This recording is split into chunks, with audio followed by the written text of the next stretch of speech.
કહેવાય છે કે તંત્ર ઊંઘતું હોય ત્યારે જ દુર્ઘટના સર્જાતી હોય છે. એવું જ કંઈક ધોરાજીના વાડોદર ગામમાં પણ એક ગંભીર બેદરકારી સામે આવી છે. ગામના મધ્યમાં આવેલી પાણીની એક વિશાળ ટાંકી છેલ્લા 8 મહિનાથી અતિ જર્જરિત હાલતમાં છે. ગમે ત્યારે આ ટાંકી ધરાશાયી થઈ શકે છે, જેની નીચે શાળા અને ગ્રામ પંચાયતની કચેરી આવેલી છે. ગામ લોકો અને સરપંચ દ્વારા અનેક રજૂઆતો કરવામાં આવી હોવા છતાં તલાટીની બદલીઓ અને વહીવટી ખામીઓના બહાને તંત્ર મૌન સેવી રહ્યું છે. શું તંત્ર કોઈ મોટી દુર્ઘટનાની રાહ જોઈ રહી છે? વાડોદર ગામના મધ્યમાં આવેલ આ પાણીની ટંકી અત્યારે મોતના વાંચડા સમાન બની ગઈ છે. ટાંકીના પોપડા ઉખડી રહ્યા છે અને તે ગમે ત્યારે પડી શકે તેવી હાલતમાં છે.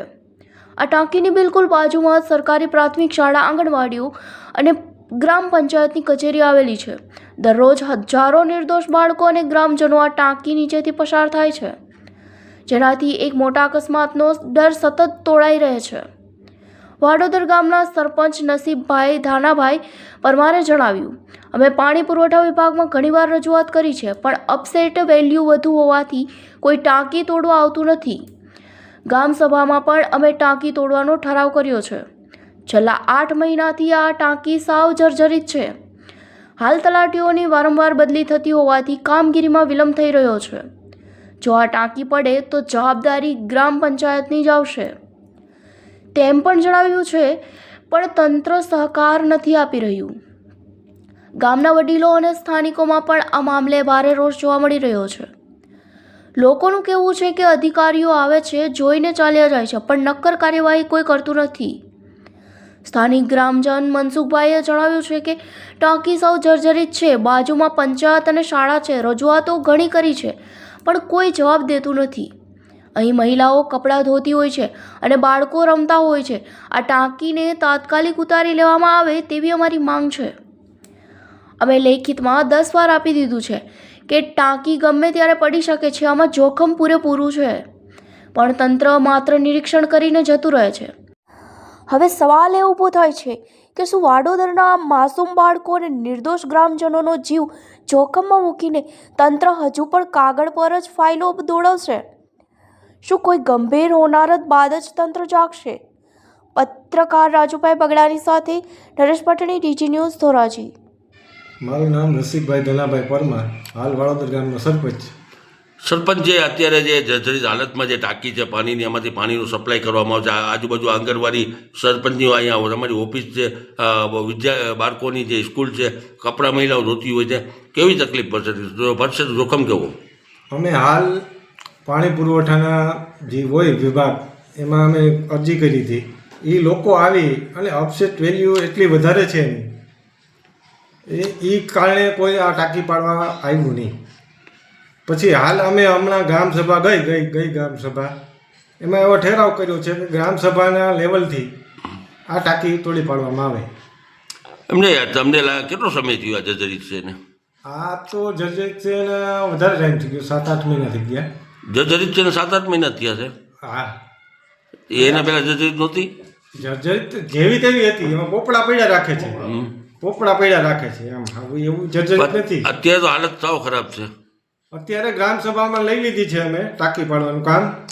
અને બીજા નંબરમાં અમારે ગામમાં પાણીનો પ્રશ્ન છે હાલ પૂરતો, એના કારણે અમે બીજું પ્લાન કરી અને ગામમાં કઈ રીતે પાણી દેવા ત્યાં સુધી તો અઠવાડિયું 10 દી તો ઊભી જવાની છે ટાંકી. આમાં જો અત્યારે અચાનક જો આ પડે તો જવાબદારી કોની? કાંઈ મોત થાય તો જવાબદારી ગ્રામ પંચાયતની જ આવે ને, બીજી કોને આવે?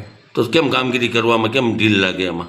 આમાં તલાટી હાલ અમારા 4 બદલા છે, એના કારણે આ ઢીલ છે. કેમ કે અહીંયા બાજુમાં સ્કૂલ આવેલી છે, મહિલાઓ કપડાં ધોતી હોય છે. અમારા ગામમાં જે કાયમી તલાટી હતા એ છેલ્લા 2.5 મહિનાથી આ ટ્રેનિંગમાં છે, એના બદલામાં 4 તલાટી બદલા છે. એ ગામ લોકોને ખબર છે. હજી કાલે એક નવા તલાટી આવે છે અમારે, તે પછી અમારી ટાંકીની કામગીરી થશે. કેટલો સમય નીકળશે હજી ઓછામાં ઓછું અઠવાડિયું તો વહી જશે. એમાં કોઈ અકસ્માત થાય તો? એ તો અમે ફેન્સિંગ તલાટી નવો આજે થાય એટલે ફેન્સિંગ મારી દેવાની ભરતી. મનસુખભાઈ.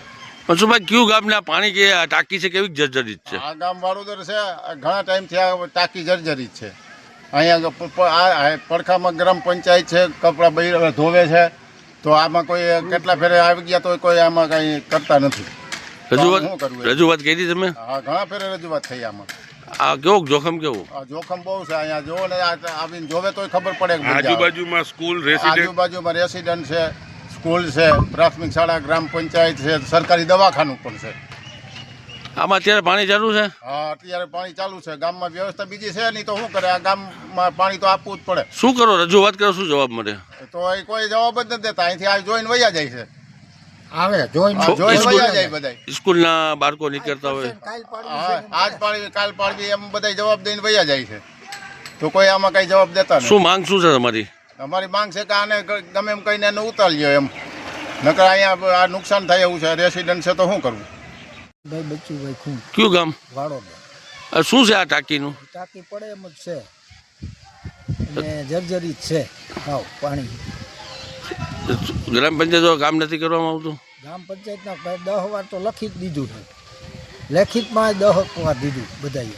કેવું જોખમ કેવું છે આમાં? જોખમ પૂરેપૂરું છે. ગમે ત્યારે પડી શકે? હા, પડી શકે.